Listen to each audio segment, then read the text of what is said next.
I cittadini di Agrigento protestano per la mancanza di acqua. Ieri manifestazione spontanea degli abitanti del centro storico davanti al municipio. Diverse le manifestazioni per ricordare la strage del 23 maggio, oggi Memorial Day del sindacato di polizia SAP. All'Istituto Leonardo gli alunni incontrano il procuratore di Agrigento. Tanta la gente presente al funerale di Filippo Labella, di 46 anni, deceduto sabato pomeriggio in un grave incidente stradale. 11 gli arresti effettuati nell'ambito di un'operazione antidroga dei carabinieri del ROS denominata Albana tra la Germania e la Sicilia. Avviati a Ribera progetti di utilità collettiva in sostegno alla povertà, coinvolti 168 cittadini appartenenti a fasce svantaggiate della popolazione. Incontro con il garante dei diritti dell'infanzia, coinvolti 150 alunni dell'Istituto Garibaldi a Realmonte.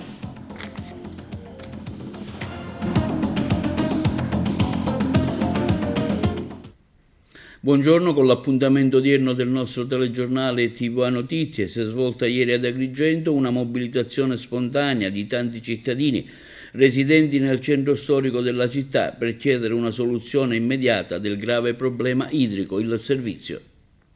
Si è svolta ieri ad Agrigento una mobilitazione spontanea di tanti cittadini residenti nel centro storico della città per chiedere una soluzione immediata del grave problema idrico. La riunione, a detta agli organizzatori, non ha avuto scopi politici e sindacali, ma quello preciso di far sentire l'indignazione della gente esasperata che vede negato un diritto primario come quello della mancanza dell'acqua. L'interlocuzione è avvenuta con il vice sindaco Trupia, che ha assicurato come il comune sta attenzionando quotidianamente il problema, sensibilizzando gli organi competenti come la prefettura, il genio civile, l'AICA. Si sono registrati anche momenti di tensione che fortunatamente non hanno avuto gravi ripercussioni. Ma la temperatura è alta e si sta preparando una manifestazione più allargata alla gente, una situazione insomma a detta dei cittadini che non può più continuare. Noi, quello che dobbiamo fare, io non vi dico a Maghiere a provincia più incentramente, a Maghiere a regione siciliana perché è lontano, però è una cosa più vicino al municipio. Siccome sento silenzio in questo settore, su questo tema dell'acqua, noi abbiamo il nostro interlocutore, è il sindaco, perciò, piaccia o non piaccia, il nostro interlocutore è il sindaco. Chi gioca a domandare vota a tutti, non sa se viene nel suo quartiere. E quindi chi gioca fa. Abbiamo il dovere, il diritto di sapere, il dovere di reclamare e chiedere al sindaco che cosa intende fare. Ad Agrigento anche la distribuzione è fatta male, nel senso che ci sono dei quartieri che hanno più turni di distribuzione 3 volte alla settimana, si vede, e quartieri che saltano di volta in volta quell'unico turno che è programmato. Per cui nel nostro quartiere, per esempio in Via Geni, già è da 8 giorni che manca l'acqua. Lo scorso turno l'erogazione aveva una pressione veramente bassa, per cui non è arrivato né ai piani bassi né ai piani alti. La gente è esasperata. Non è una bella condizione perché soprattutto adesso che arriva il caldo e quindi c'è più bisogno di igiene, soprattutto per chi ha anziani a casa. Ci sono i miei genitori anziani, mio padre è allettato e c'è bisogno sicuramente di più acqua. Ho il mio recipiente che mi basta per i turni che fanno adesso, anche se ci sono lamentele giuste, e infatti sono qua, anche se a me l'acqua non manca, perché capisco che gli altri hanno grandi difficoltà, i vicini di casa sono senza acqua, io fino adesso l'acqua ce l'ho. Sono con delle riserve, vista la situazione mi sono pure procurata recipienti e tanti problemi non ne ho, però faccio molta economia perché dicono in base alla situazione dovrebbero essere dei turni ancora più lunghi e quindi siamo appunto qua per associarci a chi non ha acqua da settimane. La crisi idrica diventa emergenza sanitaria nel momento in cui già è da più di 10 giorni che non arriva acqua nelle nostre case. Noi siamo disperati, siamo tutti disperati, siamo tutti un'unica voce, vogliamo l'acqua a casa, non è giusto non poterci lavare, non poter fare i piatti. paghiamo le bollette, perché non possiamo avere, che è un nostro diritto, l'acqua? Perché non possiamo lavarci? Lavarci è la cosa primaria, avere l'acqua. Perché? Che cosa abbiamo noi di diverso da altri? Attenzione, non siamo venuti qua per fare proteste, andiamo qua per fare una Facciamoci pigliare in giro. Dico l'amministrazione con in capo il sindaco, che ora vi faccio mettere a viva voce, sta cercando di risolvere il problema di questa mancanza di acqua, che non è un piacere o una volontà nostra, è un dato di fatto, ma l'ho capito, pure io voglio l'acqua a casa. Non è un problema che si è non ci dobbiamo agitare, non siamo venuti per agitarci stasera, siamo qua solo per dirci che siamo stanchi. Poi Vediamo a conoscenza quale iniziative ci sono. Ora per favore che ci puoi parlare così, per favore un po' di educazione. Perciò Voglio dire che il sindaco ha fatto più di una riunione con il prefetto, con l'AICA, con il genio civile per cercare di trovare altre soluzioni, per trovare altra acqua. Ci sono 2 pozzi che a quanto pare possono trovare accoglimento e dare circa 100 litri di acqua a seconda in più. È un servizio primario, manca l'acqua, è un servizio primario sanitario gravissimo. Voi avete la responsabilità di tutte queste persone che hanno votato. Giusto. E questa situazione non può continuare. Saltano i turni, non vengono affidati queste persone. Non può continuare. E si è svolto al Palacongressi di Agrigento il secondo Memorial Day organizzato dal sindacato di polizia SAP, dedicata quest'anno al maresciallo Guazelli ucciso dalla mafia. Per l'occasione erano presenti i figli del maresciallo, Teresa e Riccardo. Noi abbiamo seguito l'evento. Un'iniziativa oggi qui al Palacongressi, un Memorial Day alla vigilia del 23 maggio. Qual è il significato di questa manifestazione che state facendo? Dopo le stragi di Falcone e Borsellino, sin dal lontano 1992, il Sindacato Autonomo di Polizia Nazionale ha immediatamente voluto organizzare questa manifestazione intitolata appunto Memorial Day proprio nel ricordo dei caduti sia delle forze dell'ordine ma anche ai magistrati e delle altre personalità dello Stato caduti appunto per mano della mafia e del terrorismo. Da anni e per anni l'epicentro di questa manifestazione è stata a Palermo, però da alcuni anni a questa parte ogni segreteria provinciale ha voluto ricordare i propri caduti. La segreteria di Agrigento appunto l'anno scorso ha ricordato il giudice Beato Rosario Livatino e proprio per una continuazione quest'anno abbiamo voluto ricordare il maresciallo Guazelli, il collega che si è naturalmente impegnato sin dall'inizio della sua carriera nella lotta alla criminalità organizzata e purtroppo il 4 aprile del 92 è stato brutalmente ucciso. Per noi non c'è futuro senza il passato, quindi è importantissimo ricordare queste persone che hanno dato tutto per lo Stato e spetta a noi, alle associazioni appunto di categoria, ricordare queste grandi personalità. Come si svolge oggi la manifestazione qui al Palacongressi? Oggi abbiamo avuto il piacere di invitare il questore di Agrigento, il comandante appunto dei Carabinieri di Agrigento, il sindaco, il direttore del parco, i figli di Giuliano Guazelli, Teresa e Riccardo ed altre personalità. Naturalmente abbiamo incentrato questa manifestazione su una recita di una scolaresca dell'Istituto Comprensivo Anna Franca di Agrigento del Plesso Verga, che si esibirà in alcuni brani e in una canzone a tema proprio della manifestazione stessa. Anche l'Arma dei Carabinieri è presente a questo Memorial Day? Assolutamente sì, ringraziamo gli organizzatori per questo invito, ci fa piacere essere qui perché ricordiamo un personaggio che è importante per l'Arma dei Carabinieri ma è soprattutto importante per questa comunità. Ha dato la sua vita, ha dato la sua carriera per cercare di rendere questo territorio migliore ed è una persona che noi ricordiamo perché ci trasmette tantissimi valori, ci trasmette il suo insegnamento di dignità, di legalità, di amore per il proprio territorio. Il 23 maggio è stato un giorno sicuramente indimenticabile, in particolare per chi esercita il lavoro di poliziotto, di carabinieri, insomma chi è nelle forze armate. Sì, questi sono i giorni dedicati alla memoria, sono giorni importanti perché sono i giorni della riflessione, ma sono anche i giorni in cui dobbiamo pensare al futuro ed ecco perché gli organizzatori hanno pensato di coinvolgere i giovani ed è importante che le istituzioni siano al fianco degli studenti per riflettere assieme su questi temi.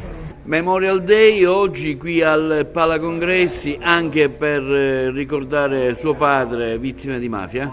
Sì, abbiamo come famiglia accettato con vera gioia e entusiasmo l'invito formulato dalla SAP che oggi, anticipando le celebrazioni che ci saranno domani per l'anniversario della strage di Capaci, intende anche ricordare tutti gli operatori delle forze dell'ordine che hanno sacrificato la loro vita nella lotta alla mafia.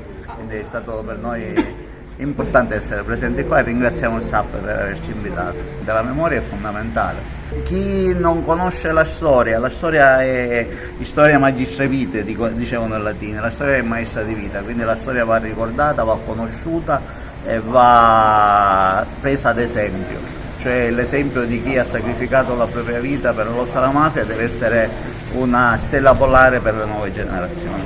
Una brutta pagina purtroppo, una brutta pagina che speriamo non si debba più ripetere, speriamo, perché il sangue fortunatamente non scorre più delle forze di polizia su questo territorio come purtroppo è scorso durante quella triste pagina di quel triste periodo, troppo lungo purtroppo. Ma questo non ci deve far abbassare la guardia, dobbiamo essere sempre vigili perché purtroppo è vero che le organizzazioni criminali mutano nel tempo il modus operandi e nel mutare capiscono che forse lo fa scorrere il sangue è qualcosa che è economicamente svantaggioso, ma questo non vuol dire che non sappiamo che continua la loro esistenza e perciò dobbiamo assolutamente fare in modo che la nostra attività di monitoraggio e di indagine, di investigazione che bene fanno le forze di polizia guidate dalla magistratura arrivi allo scopo. Quando ci è stato proposto non abbiamo esitato, anche perché l'argomento fa parte del filone principale che regge questa grande nazione.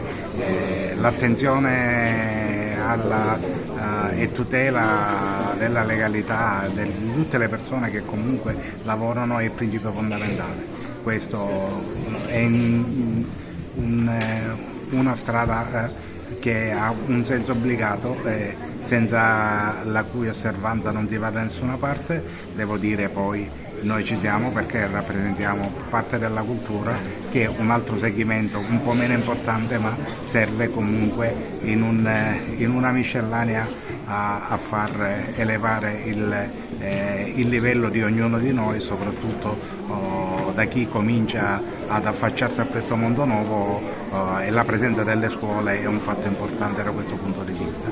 L'Istituto Anna Frank oggi è protagonista in questo Memorial Day con questo spettacolo offerto dai ragazzi. Abbiamo voluto partecipare e accogliere l'invito a essere presenti perché si tratta di una cerimonia anche di commemorazione di persone che hanno speso la loro vita per la comunità e credo che la scuola abbia il dovere di mantenere viva la memoria a beneficio di tutti e soprattutto delle nuove generazioni. Del maresciallo Ugazzelli è necessario fare un passo indietro nel passato. In Sicilia per molti decenni non è esistita solo la legge dello Stato, ce n'era una, parallela, prepotente e feroce. E alla vigilia della strage del 23 maggio il Liceo Leonardo di Agrigento ha incontrato il procuratore della Repubblica Giovanni Di Leo.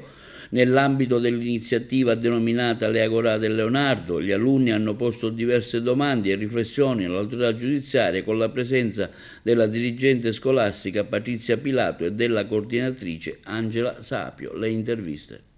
Nell'ambito delle iniziative dell'Istituto Leonardo, oggi incontro con il procuratore di Agrigento alla vigilia di quello che è successo il 23 maggio. Oggi anticipiamo per motivi organizzativi la celebrazione della giornata del 23 maggio, una giornata di memoria e di impegno che oggi il Liceo Leonardo ha voluto ricordare avviando le Agorà del Leonardo. I ragazzi di fatto si stanno esprimendo all'interno di uno spazio che è fisico ma anche virtuale, in cui hanno la possibilità di dibattere in maniera aperta e democratica sui temi che fanno riferimento innanzitutto alla giustizia, al concetto di giustizia, come viene percepito da loro, come è stato percepito nel corso del tempo, anche attraverso il ricordo e la memoria degli eroi che sono morti per noi. Di fatto è una giornata in cui ai ragazzi consentiamo una partecipazione attiva che miri soprattutto allo sviluppo di un pensiero critico, per far sì che essi possano analizzare, valutare e formare le proprie coscienze al meglio. È un'iniziativa in cui i ragazzi anche promuovono in qualche senso anche l'empowerment, perché si sentono in questo modo protagonisti del cambiamento, promuovono le loro competenze sociali e comunicative, perché attraverso questi interventi all'interno dell'Agorà riescono ad esprimere il proprio pensiero in maniera critica e riflessiva e a dibatterlo anche con i propri coetanei. Ma innanzitutto esprimono la cittadinanza attiva, che è quella che appunto consente loro di non solo conoscere il funzionamento delle istituzioni, ma anche di assumere la consapevolezza del ruolo che hanno nella società loro stessi. Devo dire che oggi la presenza del procuratore Di Leo è un privilegio per il nostro liceo, perché dibattere di questi temi con un procuratore per noi significa innanzitutto avere una figura autorevole presente, che coniughi autorità ed esperienza, una figura che possa dare, proprio perché è stato protagonista da un altro lato della barricata della storia del fenomeno mafioso, ma anche perché può dare non solo risposte certe, ma anche perché in qualche modo la figura di un procuratore è una figura che esprime determinazione, una figura che esprime resilienza, una figura che esprime impegno civico. Questo è il 23 maggio del Leonardo quest'anno. Poi mi ricordo, minuto per minuto, il 23 maggio del 92, per passare a questo argomento. Mi ricordo cosa facevo quando io ho preso la notizia, stavo tornando dal mio primo interrogatorio come giudice delle indagini preliminari di una delle prime persone che avevo arrestato per omicidio sulla base delle dichiarazioni di uno dei primi collaboratori di giustizia, un soggetto di Vittorio, si chiamava Salvatore Dominante. Tornavo da quell'interrogatorio e venni raggiunto dalla telefonata della mia presidente di collegio, perché io facevo anche il giudice a latere nel collegio penale, la dottoressa Maria Agnello, grandissima magistrata agrigentina, una delle prime donne a vincere i concorsi in magistratura, che mi disse sconvolta per telefono quello che era successo, e io con la macchina che mi accompagnava ad Agrigento deviai e andai a Palermo. È inutile che vi sto a raccontare particolari, sono esperienze che segnano la vita di chiunque, ma nello stesso tempo ti formano. E abbiamo un grosso debito verso di loro, e questo debito dobbiamo pagarlo gioiosamente, continuando la loro opera, facendo il nostro dovere, rispettando le leggi, anche quelle che ci impongono sacrifici, rifiutando di trarre dal sistema mafioso anche i benefici che possiamo trarne, anche gli aiuti, le raccomandazioni, i posti di lavoro, collaborando con la giustizia, testimoniando i valori in cui crediamo, anche nelle aule di giustizia, accettando in pieno queste gravose e bellissime verità. Lacrime e commozione a Racalmuto per i funerali di Filippo Labella, il fisioterapista di 46 anni deceduto sabato pomeriggio in un tragico incidente stradale. Il servizio. Lacrime e commozione a Racalmuto per i funerali di Filippo Labella, il fisioterapista di 46 anni deceduto lo scorso sabato in un tragico incidente stradale avvenuto nel centro del paese. Una folla di persone ha riempito la chiesa madre per dare l'ultimo saluto a Filippo e rendergli omaggio. A ufficiare la cerimonia funebre è stato Don Carmelo Lamagra, che durante l'omelia ha voluto ribadire il dolore non soltanto dei familiari ma un'intera comunità. Il parroco ha poi ricordato un passo del Vangelo che invita a tenersi pronti, non è una minaccia ma un auspicio a vivere ogni giorno coltivando amore, onestà, pace e condivisione. Perché ha ribadito Don Carmelo, sono queste le cose che ci portiamo e che rendono viva la nostra eternità. Ai funerali tanta gente ha partecipato, anche i sindaci di Racalmuto, Grotta e Canicattì. Filippo Labella, marito e padre di 2 figli, è una persona conosciuta in paese, non soltanto nella comunità. Ricordato da tutti come una brava persona e valido professionista, i colleghi fisioterapisti, anche loro presenti alle esequie, hanno lasciato il camice di Filippo sopra il feretro. A Racalmuto è stato proclamato il lutto cittadino. Amori, ricchezze, gioie, fatiche, orgogli, liti. In un attimo tutto svanisce. Ce lo dice l'esperienza, ce lo dice quello che abbiamo davanti. E allora di questo attimo dovremmo approfittare per raccogliere ciò che invece non svanisce.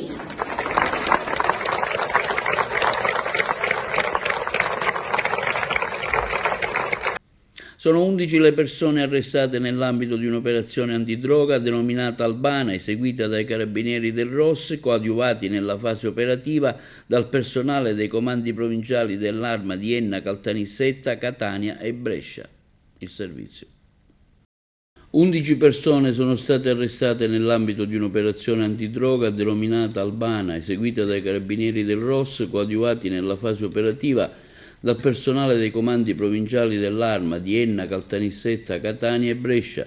Secondo la prima ricostruzione dell'accusa, la sostanza stupefacente arrivava dalla Germania Barrafranca, tramite i migranti ennesi che vivono in quel paese. Nei confronti degli indagati, il GIP di Caltanissetta, su richiesta della locale DDA, ipotizzava a vario titolo i reati di associazione per delinquere finalizzata alla produzione e al traffico di sostanze stupefacenti del tipo marijuana, hashish, aggravata dalla disponibilità di armi. Alcuni di loro sono indagati per intestazione fittizia di beni, a uno dei 3 è contestata la disponibilità di armi e munizioni. Tra i destinatari dell'ordinanza cautelare anche 2 persone indagate per produzione, traffico e detenzione illeciti di sostanze stupefacenti o psicotrope. Tutti gli indagati sono destinatari della misura cautelare in carcere, tranne 2 sottoposti agli arresti domiciliari con braccialetto elettronico. Nell'ambito della stessa inchiesta, la DDA di Caltanissetta ha emesso decreti di perquisizione in Germania tramite un ordine di indagine europeo nei confronti di 2 indagati residenti a Colonia e sono stati eseguiti dalla locale polizia con la presenza anche di personale del ROS nell'ambito di un'avviata cooperazione internazionale sotto egida dell'Europol. Le attività sono state supportate dalla rete ONN finanziata dalla Commissione Unione Europea. Le indagini e la naturale prosecuzione dell'impegno della Procura di Caltanissetta e del ROS nel contrasto alla criminalità organizzata mafiosa della provincia di Enna. In questo contesto, il 4 dicembre del 21, il figlio di uno degli indagati in custodia cautelare veniva arrestato a Baviera, proveniente da Colonia, diretto in Sicilia, in quanto trovato in possesso di 300 grammi di cocaina. Secondo l'ordinanza del GIP, sostenuta dai servizi di osservazione, controllo e pedinamento, forniva gravi indizi circa il collegamento di 2 degli indagati con posizione di rilievo con elementi legati alla criminalità organizzata di Catania, quartiere Ognina Picanello. Stragi mafiose del 1993, indagato a Firenze il generale Mario Mori, sapeva e non le impedì. La corrispondenza da Trapani. Ultimo avviso di garanzia glielo hanno notificato il 16 maggio scorso, il giorno del suo 85esimo compleanno. Strage, associazione mafiosa, associazione con finalità di terrorismo internazionale, eversione dell'ordine democratico. Queste le accuse di cui deve rispondere il generale Mario Mori, ma l'ex capo del ROS ed ex direttore del SISDE stavolta ha anticipato EPM e ha reso nota la notizia dell'atto giudiziario ricevuto insieme all'invito a comparire davanti ai magistrati di Firenze fissato per domani 23 maggio, il giorno del 32esimo anniversario della strage costata la vita al giudice Giovanni Falcone. L'ex ufficiale dell'Arma ha anche fatto sapere che non si presenterà per quella data. A fianco del generale si schierano il sottosegretario alla presidenza del Consiglio Alfredo Mantovano, che ha incontrato l'ufficiale a Palazzo Chigi, e il ministro della difesa Guido Crosetto, oltre ad altri esponenti della maggioranza. Non ci si poteva accontentare di avergli reso la vita un calvario per decenni, non si poteva accettare il fatto che fosse stato assolto da ogni contestazione, ha detto da parte sua Crosetto.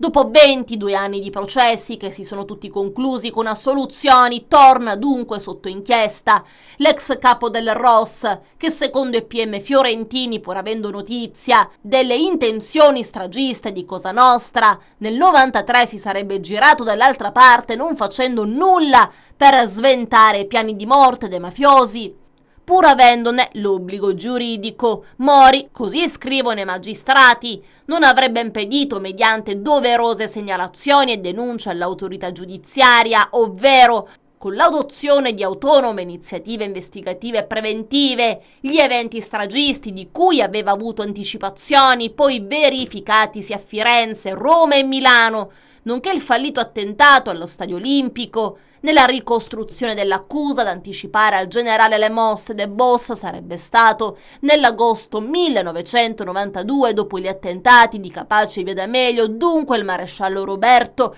Tempesta, informato dall'esponente della destra eversiva Paolo Bellini, che gli avrebbe fatto sapere delle bombe al patrimonio storico, artistico e monumentale, in particolare alla Torre di Pisa. Altra fonte dell'ufficiale sarebbe stato il pentito Angelo Siino durante il colloquio investigativo di con EPM intercorso il 25 giugno del 93, durante il quale il collaboratore gli aveva espressamente comunicato che vi sarebbero stati attentati al nord.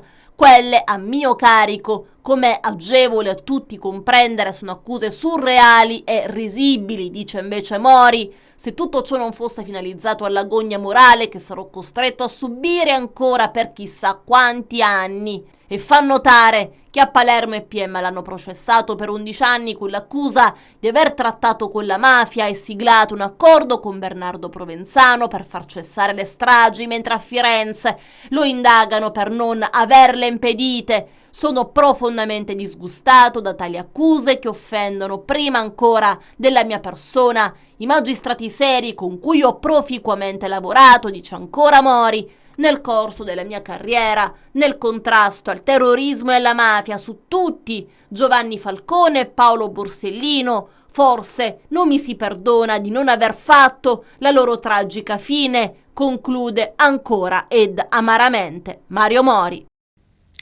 E sabato 25 maggio alle ore 15 Matteo Renzi visiterà la casa natale di Luigi Pirandello insieme alla segretaria provinciale Cristina Scaccia e alla coordinatrice cittadina agrigentina Roberta Lala. Subito dopo si fermerà al caffè letterario Luigi Pirandello in Piazzale Caos, dove verranno presentati i candidati alle prossime elezioni europee dell'8 e 9 giugno per parlare del programma della lista Stati Uniti d'Europa. Linea alla regia per la pubblicità.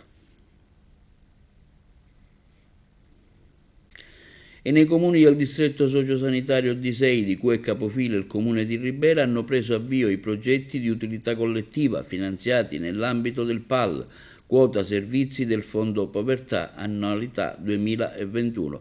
Ieri a Ribera, nella sala convegni della Polizia Municipale, l'amministrazione comunale ha presentato i progetti e consegnato ai partecipanti le pettorine gialle con la scritta operatore di pubblica utilità. Le interviste al sindaco e agli altri collaboratori.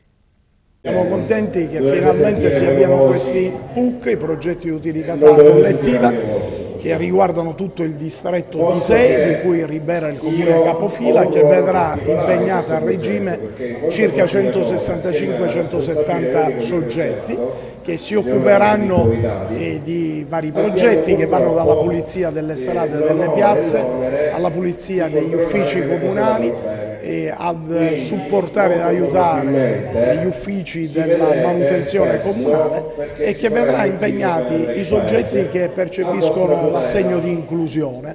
È un'importante ricaduta sociale che sicuramente avrà risvolti positivi sia per i beneficiari di questi assegni e di queste indennità, sia per la comunità tutta. Voglio ringraziare tutti coloro che si sono impegnati perché questo progetto, una volta ottenuto il finanziamento, venisse messo a terra, come si suole dire, a partire dall'assessore Miceri, all'assessore Ramo, all'assessore al personale Giuseppe Sgro, ma anche gli uffici dei servizi sociali e i funzionari del centro dell'impiego, che hanno fatto in questi mesi tanti colloqui, hanno sentito tanti percettori di questi assegni per poter scegliere le figure che avevano le maggiori attitudini per garantire un servizio efficace di cui la città potrebbe andare fiera ed essere orgogliosa.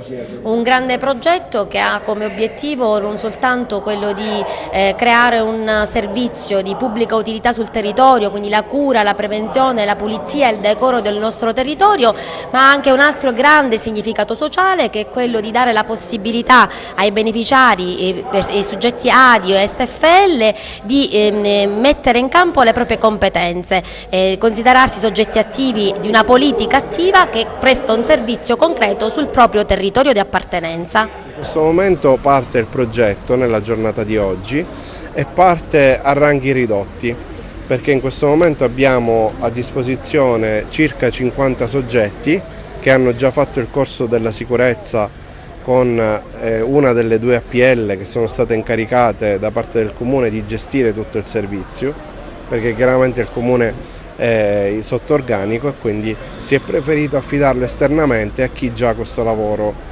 lo fa e lo segue da tanto tempo. Quindi le 2 APL in questo momento stanno partendo, hanno acquistato i materiali, hanno acquistato i DPI, hanno iniziato a fare i corsi sulla sicurezza, per cui i primi 51 hanno finito i corsi e oggi effettivamente iniziano le attività, per cui hanno firmato il registro, gli è stato spiegata l'attività lavorativa che andranno a svolgere e sono stati forniti anche di casacchine, perché avranno tutti quanti una casacchina gialla con tutte le scritte istituzionali che fanno parte del progetto PUC in questione, e avranno anche un tesserino per essere riconoscibili di fronte alla cittadinanza. Per quanto riguarda la nostra città, quindi Ribera, noi a regime avremo a disposizione 100 persone che abbiamo suddiviso in questo modo: l'80%, quindi 80 si occuperà di pulizia delle strade, del centro urbano e delle località balneari annesse alle spiagge. Il 20%, quindi 20 persone, si occuperanno invece di viabilità, manutenzione, quindi andranno in supporto al nostro ufficio manutenzione, e pulizia degli uffici comunali. Per quanto riguarda la pulizia esterna, questo è un progetto al quale noi teniamo molto, era nel programma elettorale del sindaco Ruvolo, l'attivazione degli operatori di quartiere. Ribera è una città molto difficoltosa anche sotto questo aspetto, nel senso che è estesa, è una città molto ampia, quindi abbiamo cercato di suddividere la città in quartieri, in zone, all'interno della quale inseriremo diverse unità. Le zone interessate praticamente sono quasi tutte, quindi tutto il centro storico, il Corso Umberto, Viale Garibaldi, Via Roma, le strade limitrofe, la via Marconi, poi abbiamo inserito le piazze, il nostro cimitero, gli impianti sportivi, i parco giochi, quindi abbiamo cercato di sviluppare un programma che interessi tutta la città. Circa 150 alunni dell'Istituto Comprensivo Garibaldi di Realmonte coinvolti nel primo incontro con il professore Francesco Pila, garante dei diritti dell'infanzia e dell'adolescenza del Comune di Realmonte, che ha illustrato con un linguaggio chiaro e coinvolgente i pro e i contro di numerose tematiche con cui quotidianamente i ragazzi vengono a contatto: l'intelligenza artificiale, il bullismo e cyberbullismo e i pericoli della rete. Seguiamo le interviste. Mattinata molto proficua quella di stamattina presso l'Istituto Garibaldi di Realmonte, per questo io ringrazio il dirigente scolastico, la professoressa Catanzaro, che ci ha ospitato accogliendoci con il garante dei diritti dell'infanzia e dell'adolescenza, con tutti i ragazzi e le famiglie. Ringrazio altresì le istituzioni civili e religiose e militari. C'era con noi il capitano provinciale Putartì, la dottoressa commissariato di Porto Empedocle Sciarrabba, nonché il Don Fabio, quindi il parroco del comune di Realmonte, e tante altre personalità. Ma prima di tutti c'erano i ragazzi e noi adulti pronti ad ascoltare loro. Abbiamo detto in questi giorni sempre più spesso che i ragazzi devono poter costruire il loro futuro, renderlo, come diceva Papa Giovanni Paolo II, un capolavoro, ma per questo noi dobbiamo dare le condizioni, dobbiamo creare le basi, dobbiamo gettare le basi, e un'attività come quella di questa mattina può sicuramente rappresentare un'azione concreta verso la consapevolezza dei ragazzi, verso la loro capacità di discernimento.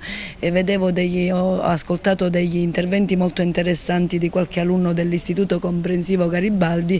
Ecco, già c'è un grado di consapevolezza, ma si può fare ancora di più in quella capacità di discernere cosa non è reale da cosa è reale, cosa è buono fare, utile fare, cosa invece non va fatto.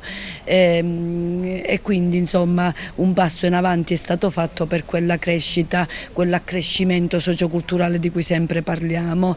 Io ci tengo a sottolineare che il garante dei diritti dell'infanzia e dell'adolescenza, oltre a parlare stamattina della carta dei diritti, ha parlato ai ragazzi delle esperienze che lui ha vissuto presso il mondo accademico e le università, ha raccontato le esperienze di altri ragazzi come loro che, utilizzando impropriamente questo strumento, poi si sono trovati o non più trovati, perché ci sono stati anche esiti infausti, a non poter vivere i loro sogni e la loro vita. Come anche sottolineato che c'è la possibilità, ecco, di utilizzare questi strumenti come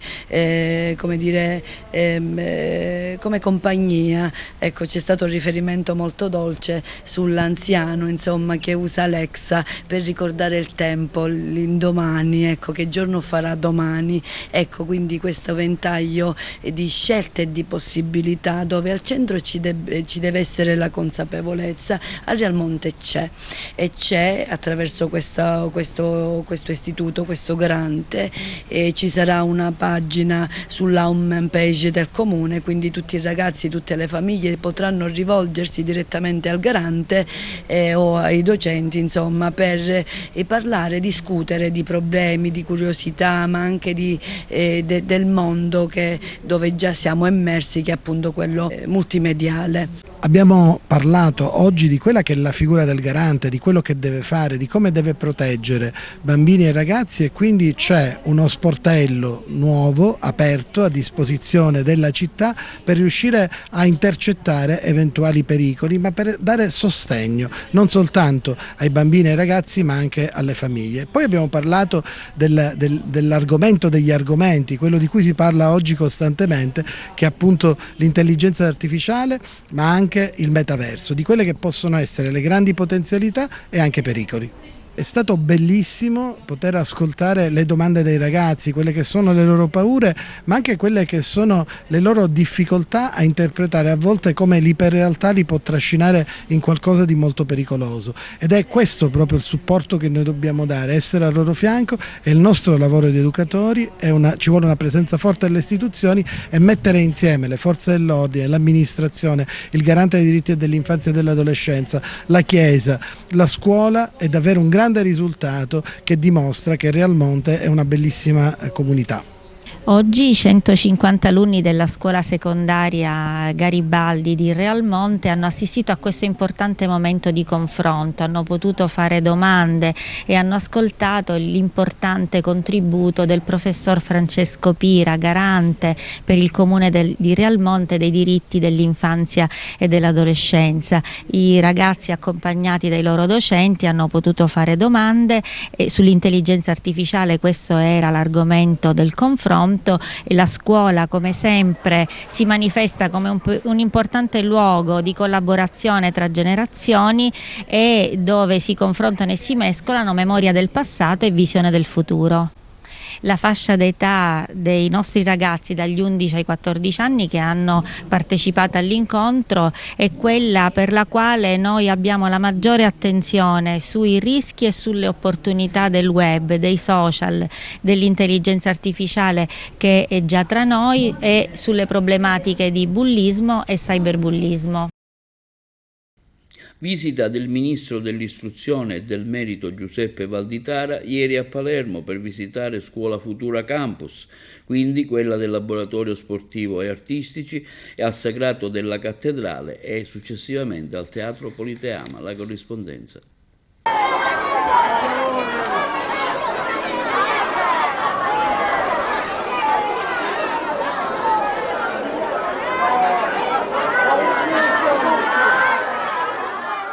La scuola è un presidio fondamentale di legalità e faccio i miei complimenti al Ministero perché con una straordinaria mobilitazione per il giorno della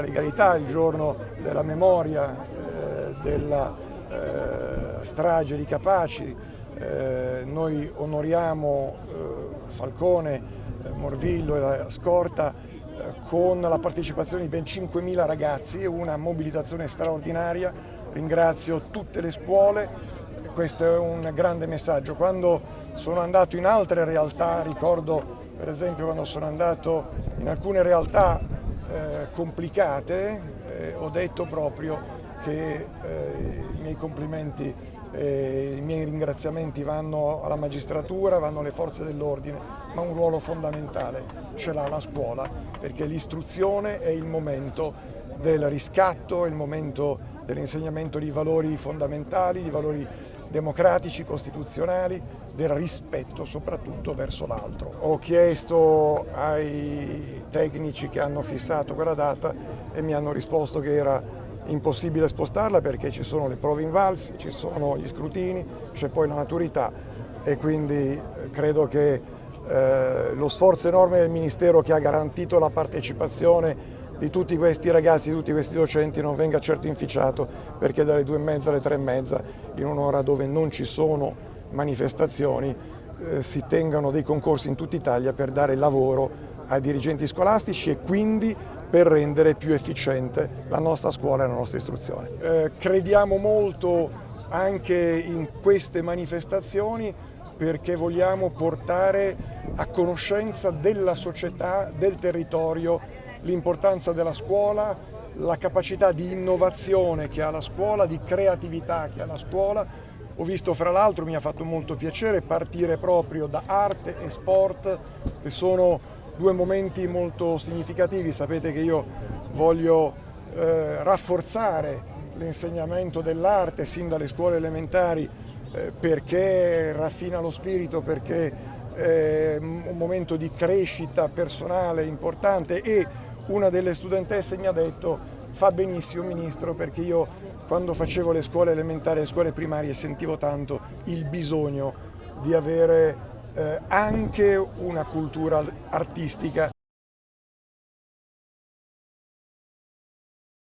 E sabato 25 maggio alle ore 10 presso la sala del convegno dell'Ordine in Via Gaglio ad Agrigento sarà presentata l'iniziativa che l'Ordine degli Ingegneri per spirito di servizio alla collettività propone a titolo non oneroso a supporto degli enti territoriali della provincia per sfruttare i finanziamenti pubblici e gestire al meglio il ciclo delle opere pubbliche.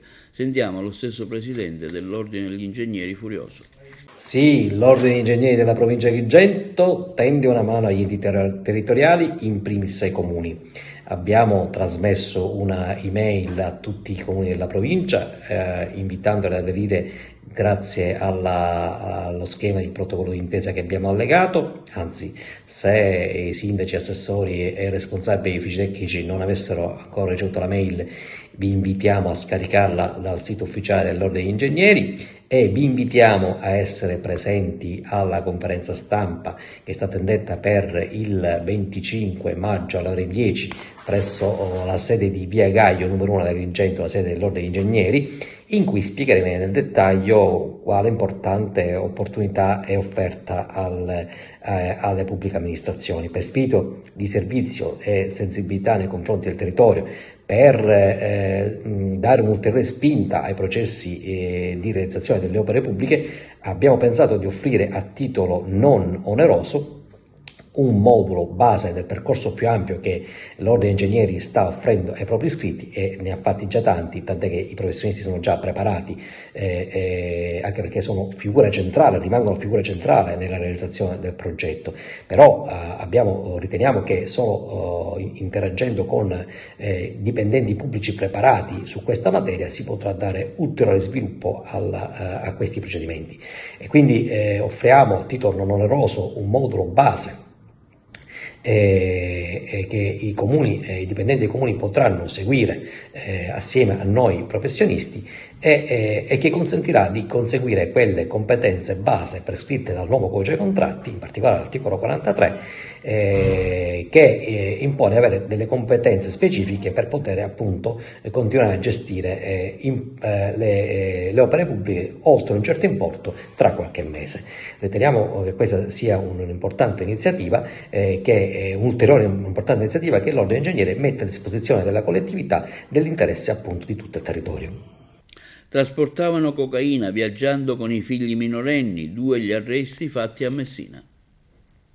I finanzieri del Comando Provinciale di Messina, nel corso degli ordinari controlli ai mezzi in transito sullo stretto, hanno sottoposto a sequestro circa 5 kg di cocaina occultata all'interno di un'autovettura in arrivo in Sicilia, traendo in arresto i 2 corrieri. In particolare, le Fiamme Gialle del gruppo di Messina hanno sottoposto a controllo un'autovettura condotta da un giovane siciliano di origine ragusana con a bordo la propria famiglia, composta dalla moglie e dai 3 figli minorenni. Alla vista delle unità cinofile, prezioso ed indispensabile aiuto nel contrasto dei reati inerenti agli stupefacenti, il conducente prontamente esibiva ai finanzieri una sigaretta artigianale contenente hashish. I militari, insospettiti dalla circostanza, decidevano quindi di approfondire il controllo, ispezionando più accuratamente l'autovettura. Il fiuto del cane antidroga Urban, già protagonista di recenti operazioni della specie, ha fatto il resto, consentendo il rinvenimento di 5 kg di cocaina. Sulla base delle risultanze investigative, i 2 coniugi sono stati tratti in arresto, già convalidato dal competente giudice, ed associati alla locale casa circondariale di Gazzi, a disposizione dell'autorità giudiziaria di Messina. Il provvedimento cautelare è stato adottato nella fase delle indagini preliminari e dunque gli indagati sono da presumersi innocenti sino alla sentenza di condanna definitiva, che ne accerti la responsabilità all'esito del giudizio che si svolgerà nel contraddittorio con la difesa davanti al giudice terzo ed imparziale, giudizio che si potrà concludere anche con la prova dell'assenza di ogni forma di responsabilità. La frequenza con cui vengono effettuati i sequestri di stupefacente, oltre che confermare l'importanza del territorio quale punto strategico di snodo dei traffici illeciti verso l'isola, testimonia la rilevanza attribuita al fenomeno delle Fiamme Gialle messinesi e della procura distrettuale. Vie più perché ormai giudiziariamente accertato primaria fonte di sostentamento di importanti organizzazioni criminali anche di matrice mafiosa. Vandalizzate le aiuole fatte dal comitato di quartiere del villaggio Peruzzo, frazione di Agrigento San Leone, il servizio.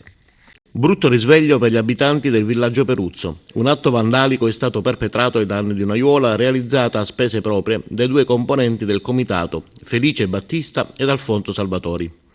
Ignoti, non avendo come passarsi il tempo, hanno pensato bene di distruggere le piante dell'aiuola.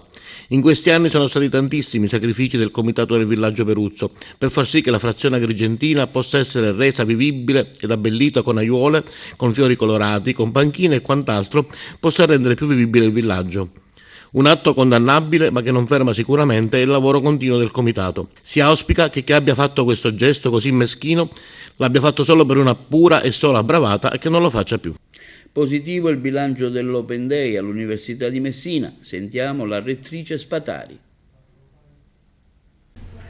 Si è conclusa il 21 maggio la 2 giorni di orientamento organizzata dall'Ateneo Peloritano con lo scopo di aiutare gli studenti delle scuole secondarie di secondo grado a scegliere il proprio futuro accademico e professionale. L'evento 2024 si è svolto presso il Polo Papardo dell'Università di Messina e ha visto impegnati tutti i dipartimenti universitari, i centri e le strutture di Ateneo che hanno accolto oltre 3.000 studenti provenienti dalle scuole cittadine e da quelle della provincia messinese. Contestualmente all'Open Day si è tenuta anche il Sustainability Day, una giornata dedicata a speciali iniziative che hanno approfondito i temi dell'istruzione di qualità, dell'energia pulita, del consumo e della produzione responsabile, con l'obiettivo di aumentare la sensibilità ambientale dei giovani e la loro consapevolezza dell'insostenibilità dell'attuale modello di sviluppo economico, stimolando momenti di riflessione e promuovendo un cambiamento culturale.